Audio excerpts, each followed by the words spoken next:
जय श्री राधे। कैसे हैं आप सब लोग। आशा करती हूँ कि विष्णु भगवान का आशीर्वाद आप सभी लोगों पर बरस रहा होगा। आइए सुनते हैं वैशाख महात्म्य के 6ठे अध्याय की कथा। नारद जी कहते हैं कि हम एक ब्राह्मण और एक छिपकली का इतिहास कहते हैं। प्राचीन काल में एक हेमांग नाम का एक राजा इक्ष्वाकु वंश में हुआ।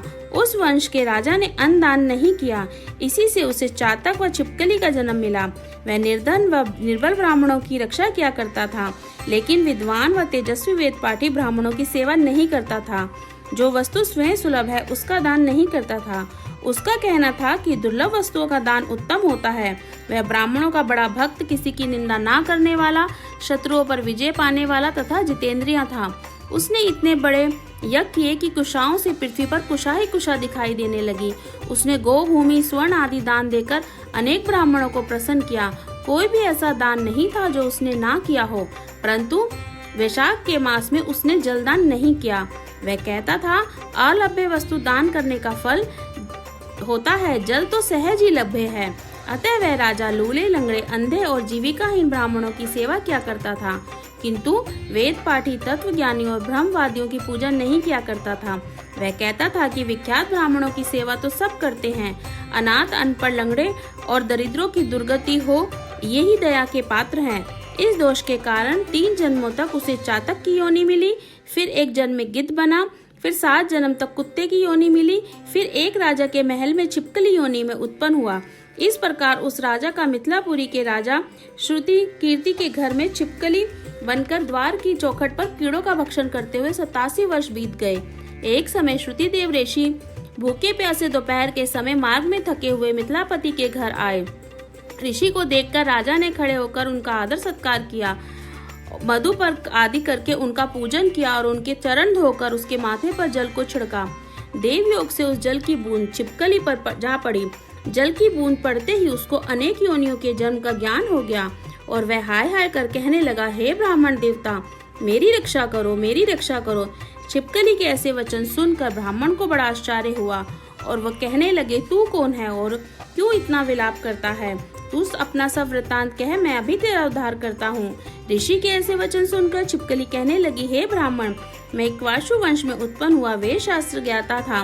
मैंने अनेकों गोदान और यज्ञ दान तथा बहुत दान किए और धन पूर्वक राज्य भी किया, तब भी मुझे स्वर्ग ना मिला। 3 जन्म तक चातक और 1 जन्म तक कुत्ते की योनि में रहा, अब इस छिपकली की योनि में हूँ। यह राजा अपना चरणोदक छिड़क रहा था, उसकी एक बूंद मुझ पर आ गिरी, जिससे मुझे पूर्व जन्मों का वृतांत स्मरण हो गया है और मेरे अनेकों पाप नष्ट हो गए हैं। मुझको 28 जन्म तक छिपकली की योनि भुगतनी पड़ी, सो मैं इन जन्मों से डरता हूँ। अब कृपा करके आप कहिए कि मेरी दशा कैसे हुई। तब ऋषि ने अपने ज्ञान चक्षु द्वारा सब कुछ जान लिया और कहने लगे, मैं तुम्हारी बुरी योनि का कारण जानता हूँ। तुम ध्यान से सुनो। तुमने भगवान के प्यारे वैशाख में कभी जलदान नहीं किया।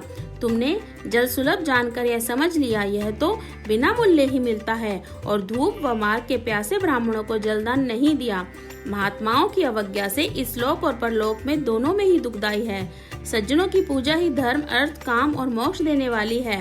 इस प्रकार बहुत से कर्तव्य अकर्तव्य को नहीं देखते हुए, जैसे मंद आदमियों की संगति से कुछ फल नहीं मिलता, वैसे ही तीर्थ और मूर्तियों से भी तत्काल कुछ लाभ नहीं मिलता, परंतु महात्मा तो दर्शन मात्र से ही पवित्र कर देते हैं। साधु सेवा से कोई सज्जन दुखी नहीं होता। तुमने ना तो जलदान किया, ना साधुओं की सेवा की, इसी कारण तेरी यही दुर्गति हुई है।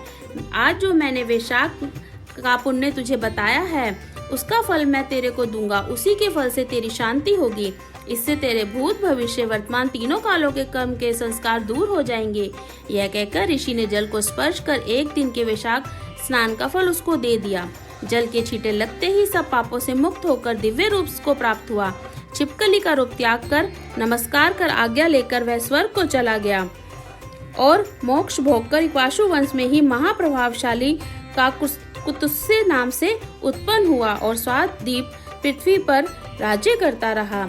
इति श्री वैशाख महामाते 6वां अध्याय संपूर्ण। बोलिए ओम नमो भगवते वासुदेवाय नमः।